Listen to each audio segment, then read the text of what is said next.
Salam damai, apa kabar sahabat Oase Rohani Katolik? Semoga Anda semua dalam keadaan sehat, bersemangat dan berbahagia di hari ini. Pada hari ini Anda semua ditemani oleh Romo Bernardus Christian Triyudo Prastowo SY atau yang kita kenal akrab dengan sapaan Romo Yudo. Saya Bernadette Marita akan menemani beliau dan Anda semua sampai di penghujung acara nanti. Sekarang marilah kita menyapa salam damai kepada Romo Yudo yang sudah hadir di studio untuk Anda hari ini. Salam damai Romo. Salam damai Bu Marita. Bagaimana Romo, sehat? Sehat. Puji Tuhan Romo. Baiklah sahabat Oase Rohani Katolik, kita awali jumpa kita dengan sebuah doa yang akan dipimpin oleh Romo Yudo. Mari sahabat Oase Rohani Katolik dimanapun Anda berada, kita satukan hati dan budi kita dalam doa bersama. Dalam nama Bapa dan Putra dan Roh Kudus. Amin. Allah Bapa sumber segala kasih, kami putra dan putrimu ingin bersyukur karena rahmat-Mu yang begitu besar atas penyelamatan yang Engkau berikan kepada kami. Dan kami bersyukur pula atas nafas hidup yang dapat kami terima. Bapa yang Maha Kuasa, bukalah hati kami untuk mendengarkan sabda-Mu dan merenungkannya, sehingga kami pun bisa menjadi pembawa sabda dalam hidup kami sehari-hari. Doa yang jauh dari sempurna ini, kami bawakan kepadamu dengan pengantaraan Kristus, Tuhan dan Juru Selamat kami. Amin. Dalam nama Bapa dan Putra dan Roh Kudus. Amin. Sahabat Oase Rohani Katolik, hari ini adalah pekan kelima Paskah. Antifon pembuka untuk hari ini adalah, telah bangkit gembala yang baik. Ia menyerahkan nyawanya bagi domba-dombanya dan rela mati untuk kawanannya. Haleluya. Bacaan hari ini diambil dari Kisah Para Rasul bab 14 ayat 5 sampai 18. Waktu Paulus dan Barnabas berada di Ikonium, orang-orang Ikonium yang telah lama mengenal Allah dan orang-orang Yahudi bersama-sama dengan pemimpin-pemimpin mereka menimbulkan suatu gerakan untuk menyiksa dan melempari Paulus dan Barnabas dengan batu. Setelah mengetahuinya, menyingkirlah rasul-rasul itu ke kota-kota Likaonia, yaitu Listra dan Derbe dan daerah sekitarnya. Di situ mereka memberitakan Injil. Di Listra ada seorang yang duduk saja karena lemah kakinya. Ia lumpuh sejak dilahirkan dan belum pernah dapat berjalan. Ia duduk mendengarkan ketika Paulus berbicara. Paulus menatap dia dan melihat bahwa ia beriman dan dapat disembuhkan. Lalu kata Paulus dengan suara nyaring, "Berdirilah tegak di atas kakimu." Dan orang itu melonjak berdiri lalu berjalan kian kemari. Ketika orang banyak melihat apa yang telah diperbuat Paulus, mereka berseru dalam bahasa Likaonia, "Dewa-dewa telah turun di tengah-tengah kita dalam rupa manusia." Barnabas mereka sebut Zeus dan Paulus mereka sebut Hermes. Karena Paulus yang berbicara, maka datanglah imam dewa Zeus yang kuilnya terletak di luar kota, membawa lembu-lembu jantan dan karangan-karangan bunga ke pintu gerbang kota untuk mempersembahkan kurban bersama-sama dengan orang banyak kepada rasul-rasul itu. Mendengar itu, Barnabas dan Paulus mengoyakkan pakaian mereka, lalu terjun ke tengah-tengah orang banyak itu sambil berseru, "Hai kamu sekalian, mengapa kamu berbuat demikian? Kami ini adalah manusia biasa sama seperti kamu. Kami ada di sini untuk memberitakan Injil kepada kamu, supaya meninggalkan perbuatan sia-sia ini dan berbalik kepada Allah yang hidup, yang telah menjadikan langit dan bumi laut dan segala isinya. Dalam zaman yang lampau, Allah membiarkan semua bangsa menuruti jalannya masing-masing. Namun ia bukan tidak menyatakan dirinya sebagai berbagai-bagai kebajikan, yaitu dengan menurunkan hujan dari langit dan dengan memberikan musim-musim subur bagi kamu. Ia memuaskan hatimu dengan makanan dan kegembiraan.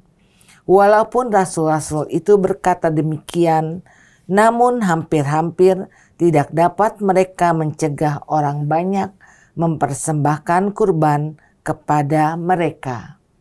Demikianlah sabda Tuhan. Syukur kepada Allah. Sahabat Oase Rohani Katolik, marilah kita tanggapi sabda Tuhan dengan mazmur tanggapan. Bukan kepada kami ya Tuhan, tetapi kepada nama-nama-Mu lah beri kemuliaan. Bukan kepada kami ya Tuhan, tetapi kepada nama-Mu lah beri kemuliaan. Bukan kepada kami ya Tuhan, bukan kepada kami, tetapi kepada nama-Mu lah beri kemuliaan. Oleh karena kasih-Mu, oleh karena setia-Mu, mengapa bangsa-bangsa akan berkata, di mana Allah mereka? Bukan kepada kami ya Tuhan, tetapi kepada-Mu lah beri kemuliaan. Allah kita di surga, Ia melakukan apa yang dikehendakinya. Berhala-berhala mereka adalah emas dan perak, buatan tangan manusia. Bukan kepada kami ya Tuhan, tetapi kepada-Mu lah beri kemuliaan. Diberkatilah kamu oleh Tuhan yang menjadikan langit dan bumi. Langit itu langit kepunyaan Tuhan, dan bumi itu telah diberikannya kepada anak-anak manusia. Bukan kepada kami ya Tuhan, tetapi kepada-Mu lah beri kemuliaan. Sahabat Oase Rohani Katolik, sekarang marilah kita simak bersama Injil Suci menurut Yohanes bab 14 ayat 21 sampai 26 yang akan disampaikan oleh Romo Yudo untuk kita semua. Tuhan bersamamu Dan bersama rohmu. Inilah Injil Suci menurut Yohanes. Dimuliakanlah Tuhan. Dalam amanat perpisahannya, Yesus berkata kepada murid-muridnya, "Barang siapa memegang perintahku dan melakukannya, dialah yang mengasihi aku. Dan barang siapa mengasihi aku, ia akan dikasihi oleh Bapa-Ku, dan aku pun mengasihi dia dan akan menyatakan diriku kepadanya." Yudas yang bukan Iskariot berkata kepadanya, "Tuhan, apakah sebabnya Engkau hendak menyatakan dirimu kepada kami dan bukan kepada dunia?" Jawab Yesus, "Jika seorang mengasihi aku, ia akan menuruti firman-Ku. Bapa-Ku akan mengasihi dia, dan kami akan datang kepadanya dan diam bersama-sama dengan dia. Barang siapa tidak mengasihi aku, dia tidak menuruti firman-Ku. Dan firman yang kamu dengar itu bukanlah daripadaku, melainkan dari Bapa yang mengutus aku. Semua itu kukatakan kepadamu selagi aku masih bersama-sama dengan kamu. Tetapi penghibur, yaitu Roh Kudus, yang diutus oleh Bapa dalam namaku, dialah yang mengajarkan segala sesuatu kepadamu dan akan mengingatkan kamu akan semua yang telah kukatakan kepadamu." Demikianlah sabda Tuhan. Terpujilah Kristus. Sahabat Oase Rohani Katolik, setelah kita menyimak firman-firman Tuhan pada hari ini, marilah kita simak bersama permenungan yang akan disampaikan oleh Romo Yudo untuk kita semua. Silakan Romo. Baik, Sahabat Oase Rohani Katolik, dimanapun Anda berada, kita telah mendengar dua bacaan dari Kisah Para Rasul dan juga dari Injil Suci menurut Yohanes. Apa yang bisa kita lihat dari dua bacaan tersebut?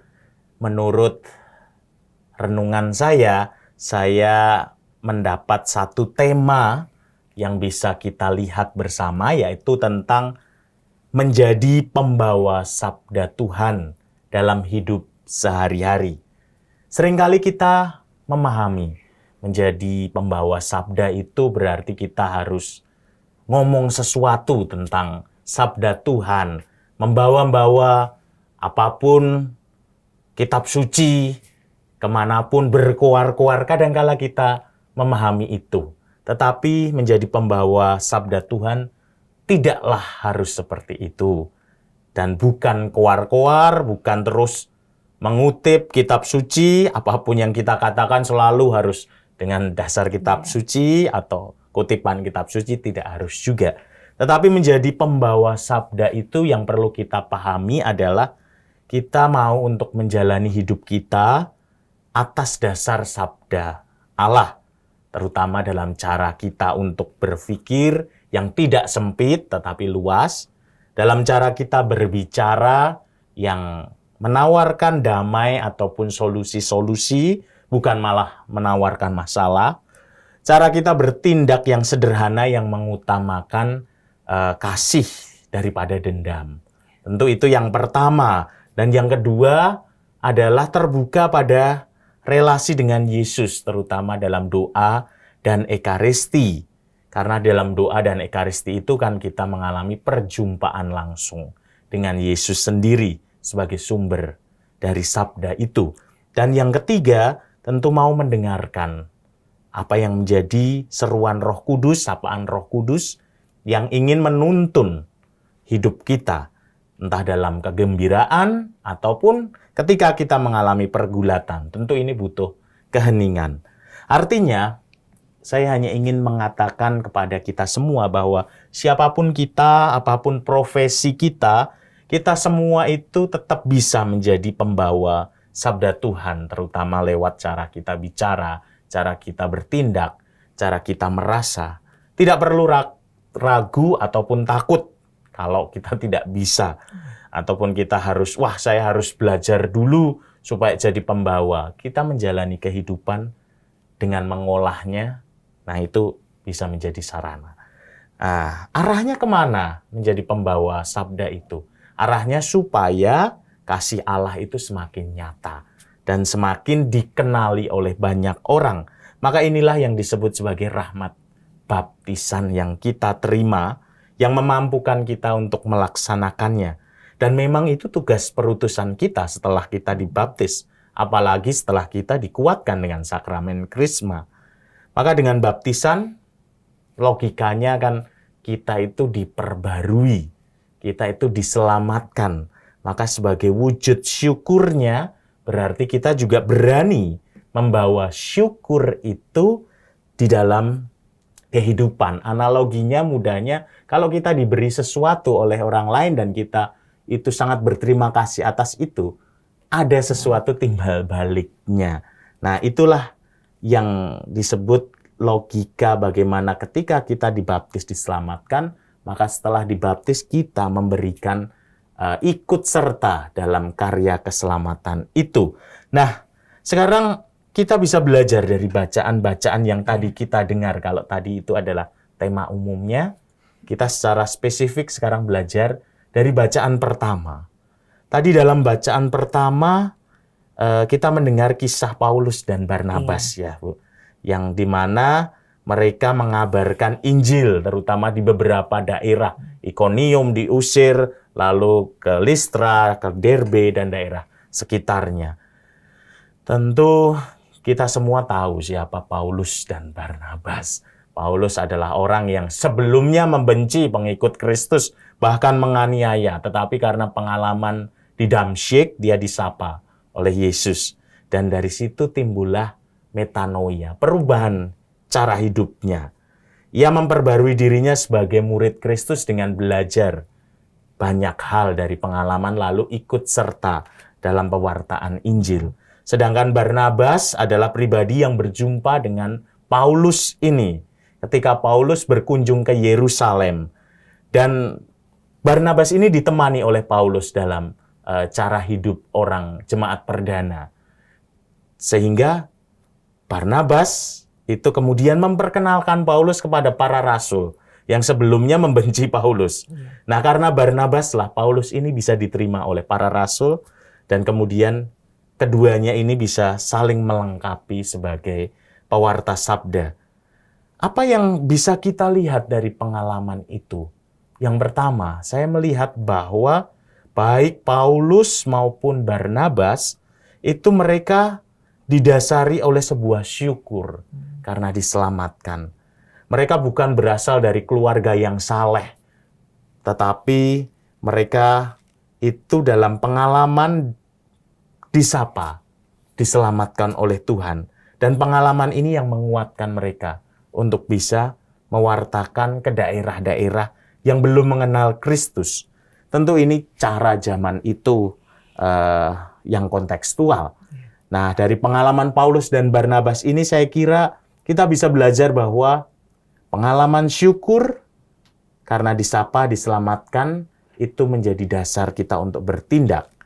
Tanpa itu kita bisa hanya mengeluh setiap hari. Itu yang pertama, Bu. Dan saudara-saudara terkasih, yang kedua, Paulus dan Barnabas dalam membawa sabda itu memperhatikan relasi yang baik dengan yang disapa. Dalam bacaan tadi dikisahkan bahwa Paulus dan Barnabas berpindah-pindah tempat untuk mewartakan. Dan ketika berada di Listra, mereka mewartakan sabda itu bukan dengan koar-koar, tetapi dengan mengunjungi orang sakit, mendengarkan kisah mereka, mendoakan, dan dengan bantuan Roh Kudus itu ikut menyembuhkan. Nah, peristiwa ini menarik karena seorang yang lumpuh sejak dilahirkan itu karena diterima, dia sembuh. Dan menariknya lagi setelah sembuh, orang itu ikut serta membawa sukacita. Kita pun bisa belajar sebenarnya dari cara Paulus dan Barnabas ini, terutama dalam hidup kita sehari-hari, yaitu dengan memberikan relasi yang baik, dengan kehangatan, perhatian pada yang membutuhkan, mau mendengarkan yang datang, sekurang-kurangnya menerima mereka apa adanya, tidak pasang kuda-kuda terlebih dahulu. Dan bila ada sesuatu yang bisa dibantu, ya diberikan solusi konkret yang bisa dilakukan. Kalaupun tidak, ya dicarikan pada orang yang lebih tahu. Saya kira itu cara-cara konkret menjadi pembawa kabar sukacita di tengah dunia yang sekarang. Nah, saya ingin sharing satu pengalaman di mana saat mendampingi anak-anak muda katedral mengunjungi lansia atau senior lah. Ada pengalaman di mana para senior ini merasa disapa. Mereka yang sebelumnya ditinggal oleh anaknya sendiri, kadang juga tidak diperhatikan. Ini karena dikunjungi oleh anak-anak muda ini, ada semangat baru yang hidup. Anak-anak muda ini tidak datang dengan kitab suci atau dengan sabda yang harus, kamu gini, enggak. Tetapi dengan hidup mereka, dengan keseluruhan diri mereka, mereka datang mendengarkan kisah, menyapa, dan itu menguatkan. Dan bahkan kita kan bukan hanya mengunjungi orang yang sudah lansia, tapi yang sakit. Ada satu yang terkena kanker waktu itu sudah stadium tinggi dan sedang kemo. Tapi karena dikunjungi ini, dia yang sebelumnya itu hampir putus asa, itu selalu membawa apa yang diberikan oleh OMK ini, itu hanya boneka kecil. Jadi ketika dia kemo, dia pengen pegang itu. Karena merasa apa? Saya bersama dengan banyak orang. Saya tidak sendiri. Dan itu yang memampukan dia yang kemarin ketika saya kunjungan lagi, itu anak ini itu dinyatakan bersih. itu sesuatu mukjizat bagi saya. Iya, mujizat sekali Mo. Bukan sesuatu yang orang datang dengan ayo kamu sembuh, bukan. Tetapi justru dengan kehadiran yang tulus. Itu orang bisa menjadi pembawa sukacita dan harapan. Tentu juga kita tidak bisa meniadakan bahwa pelayanan kabar baik itu juga bisa menimbulkan penolakan juga. Iya. Paulus dan Barnabas dalam bacaan tadi sudah dijelaskan juga ada penolakan-penolakan di Ikonium, dan mereka bahkan mendapat ancaman yang tidak mudah. Tetapi apa yang bisa kita pelajari ketika ada penolakan? Barnabas dan Paulus ini, mereka menyadari bahwa misi yang mereka bawa bukan misi pribadi, tetapi ini misi Allah. Ingin menghadirkan Allah dalam karya-karya baik. Maka itu yang memberikan mereka sebuah support system yang memampukan mereka tidak putus asa, tetapi tetap melanjutkan karya-karya baik itu, tetap mereka hadir bagi orang-orang yang membutuhkan, dan dengan langkah itu orang bisa semakin menerima Allah. Saya kira itu renungan yang bisa kita lihat dalam bacaan pertama tadi. Maka saya kira 3 poin yang bisa kita renungkan adalah yang pertama, dasar dari menjadi pembawa sabda adalah rasa syukur karena diselamatkan. Dan yang kedua, dari rasa syukur itu mau membangun relasi yang baik dengan memberi perhatian, mau mendengarkan, mau memberikan kehangatan dalam relasi. Dan yang ketiga, bahwa ada konsekuensi penolakan itu hal yang wajar, namun sikap yang harus dibangun adalah tidak menyerah untuk melakukan hal baik. Saya kira 3 hal itu yang menjadi bahan renungan. Ya, terima kasih Romo. Suatu perbuatan dengan kasih, penuh kehangatan, menyapa mereka yang membutuhkan, sangat membantu ya Romo, Ya, baik. dalam kehidupan mereka. Romo, boleh saya bertanya Romo? Ya. Bagaimana cara mewartakan kabar sukacita bagi para ibu-ibu rumah tangga Romo, yang kerjanya hanya di rumah atau melakukan sesuatu untuk kegiatan rumahnya? Justru ibu-ibu rumah tangga yang berada di rumah itu memberikan sukacita bagi keluarga. Itu yang paling basic. Karena hidup dalam keluarga yang menjadi dasar dari hidup menggereja.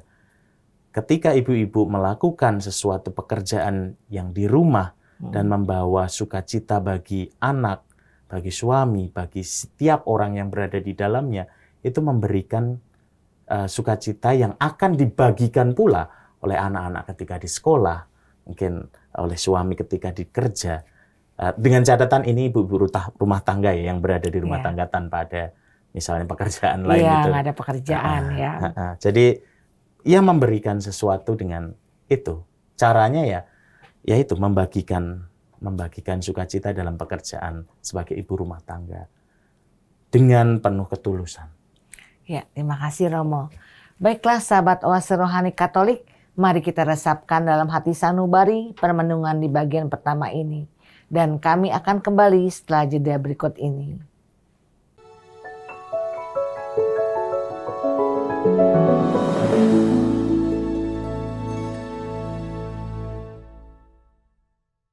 Sahabat Oase Rohani Katolik, selamat berjumpa kembali dalam siaran Oase Rohani Katolik.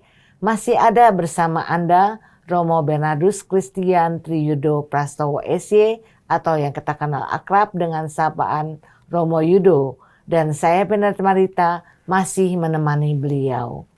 Sahabat Oase Rohani Katolik, bagi yang ingin bertanya, mengirimkan usul atau saran, silakan kirimkan ke alamat email kami ork2021@gmail.com, atau Anda dapat kirim WA ke nomor 0881 0251 33438. Baiklah sahabat Oase Rohani Katolik, kita kembali ke Romo Yudo untuk menyimak bagian kedua.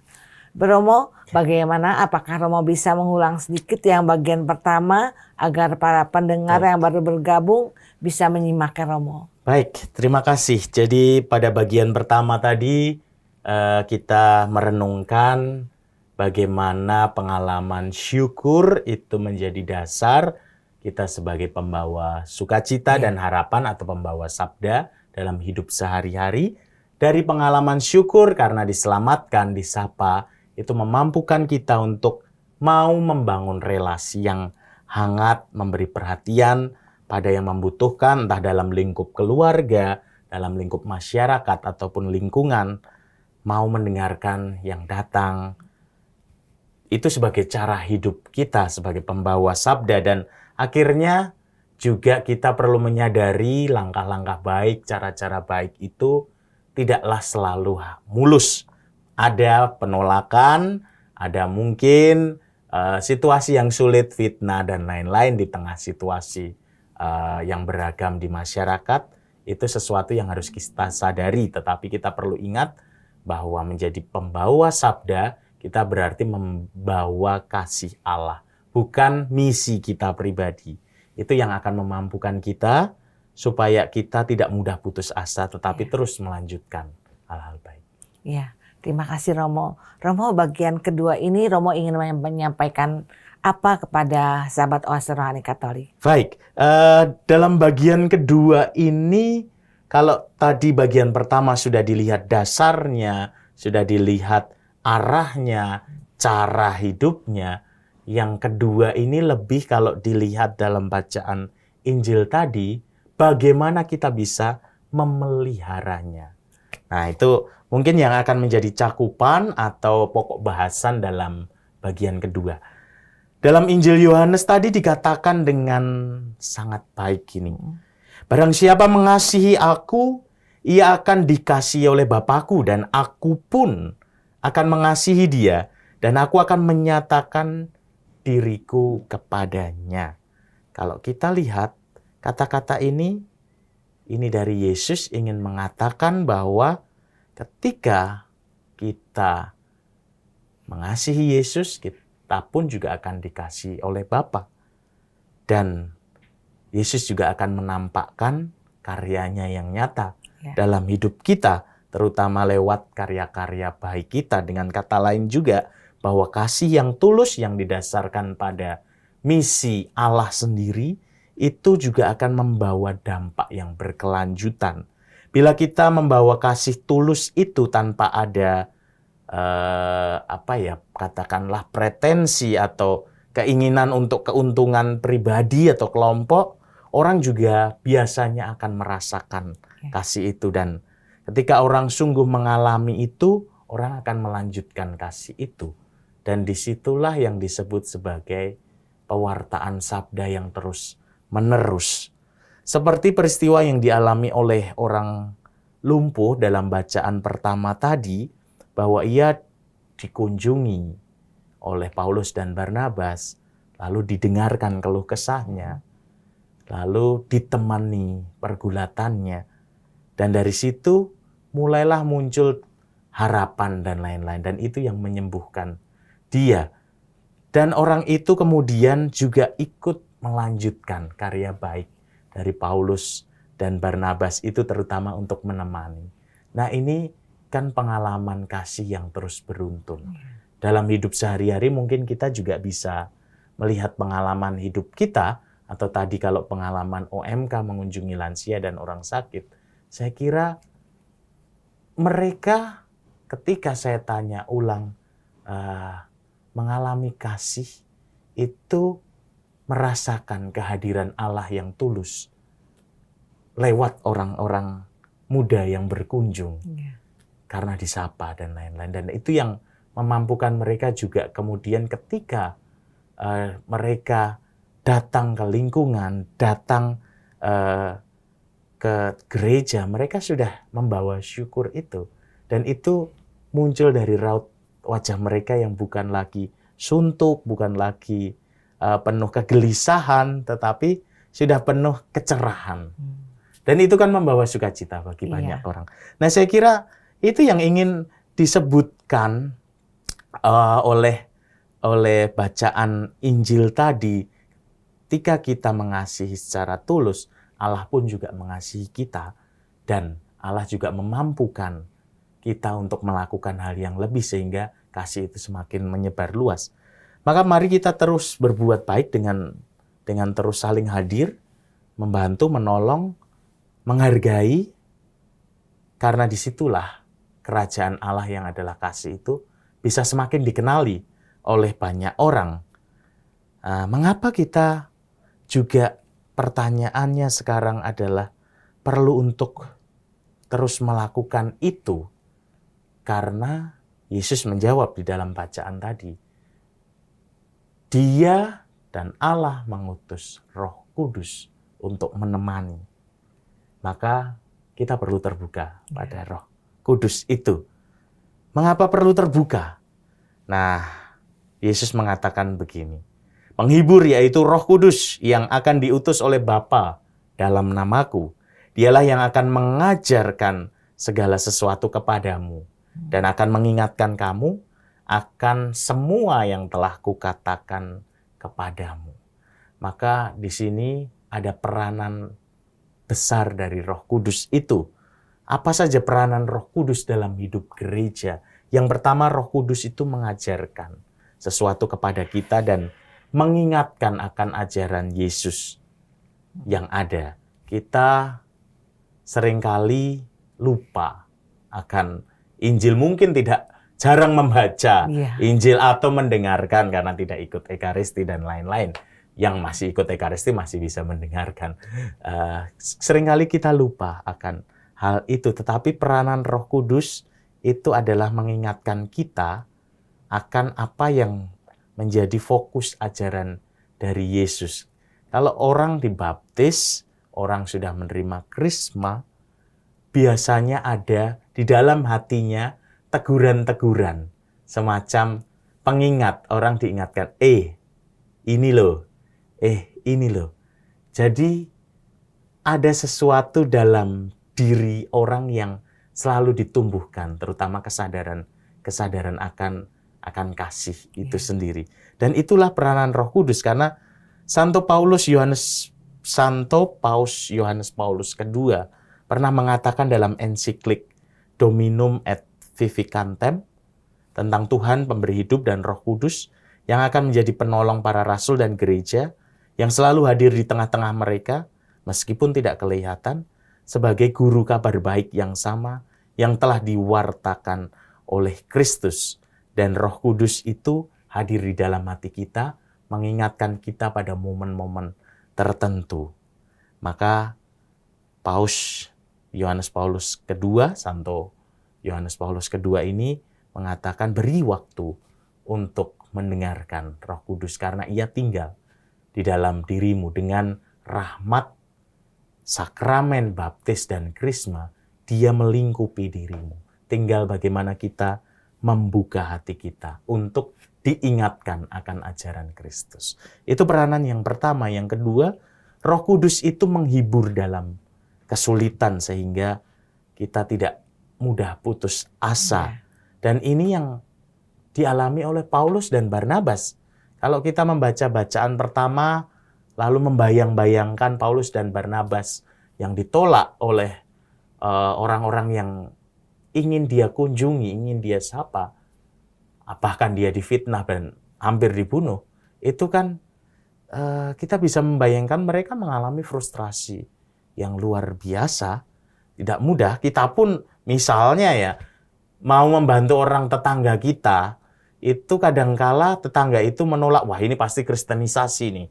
Itu sudah kadangkala sudah langsung frustasi, sudah merasa, aduh, kok niat baik saya tidak dianu, dan kadangkala kita malah menaruh dendam. Nah, Paulus dan Barnabas bahkan bukan hanya difitnah, mau dibunuh, mau dilempari batu dan lain-lain, tetapi mereka tidak menaruh rasa dendam pada orang itu. Karena apa? Karena Roh Kudus yang memberikan mereka penghiburan. Mereka memberi waktu untuk ketika frustasi itu datang, mereka memberi waktu hening untuk melihat apa makna dari pengalaman itu.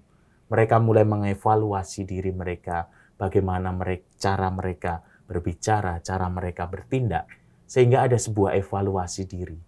Dan kemudian ketika berpindah, itu pun akhirnya ada timbullah cara hidup baru. Dan yang terakhir adalah bahwa Roh Kudus itu mengajar kita untuk mampu berdoa. Nah, disitulah yang disebut oleh katekismus, Roh Kudus yang urapannya memenuhi seluruh diri kita adalah guru doa Katolik di dalam batin kita. Roh Kudus adalah sumber tradisi doa yang hidup. Maka bila ada pergulatan dalam diri kita, ada teguran-teguran, Roh Kudus biasanya akan mengarahkan kita untuk, ayo, kamu berkomunikasi dengan Allah sebagai pemberi hidup. Nah, bagaimana kita bisa terbuka pada Roh Kudus itu? Kita perlu melatihkan keheningan pasti. Lalu memeriksa batin kita. Dan mengikuti Ekaristi karena disitulah sumber dan puncak hidup Kristiani. Saya kira itu beberapa hal-hal untuk memelihara hal-hal baik yang bisa terus dilanjutkan dalam hidup masyarakat.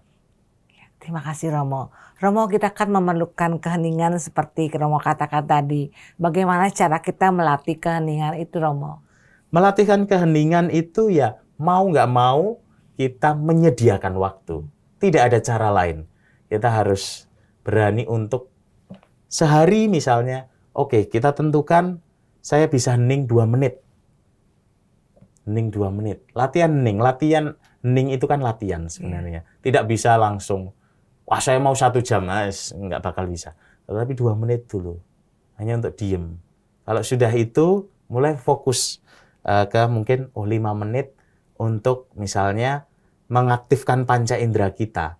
Ketika kita hening, kita belajar mendengarkan suara terdekat, suara terjauh, dan lain-lain. Ataupun indera peraba kita, kulit kita, misalnya merasakan dinginnya, panasnya. Mungkin ketika digigit nyamuk, dan lain-lain dirasakan. Itu akan melatih. Itu mau nggak mau, caranya yang menyediakan waktu secara konsisten. Tidak harus banyak-banyak, sehari bisa 2 menit sampai 5 menit. Kalau sudah agak maju, ditambah lah nanti dengan renungan-renungan. Nah itu latihan-latihan. Ya, terima kasih Romo. Romo, apakah menunjukkan iman dengan kata-kata ada hal yang tidak dianjurkan karena tidak berupa bukti perbuatan, Romo? Seperti kan katanya kalau iman itu tanpa perbuatan adalah sia-sia, Romo. Iya, tentu bahwa iman juga perlu diwujudkan dengan kata ya. Artinya bahwa kita pun kadang-kala harus mengatakan sesuatu kepada orang lain. Misalnya orang lain berbuat salah dan kita tahu itu salah, kita harus mengatakan. Jangan sampai kita diem, terus membuat orang itu jatuh dalam jurang. Itu kita salah juga.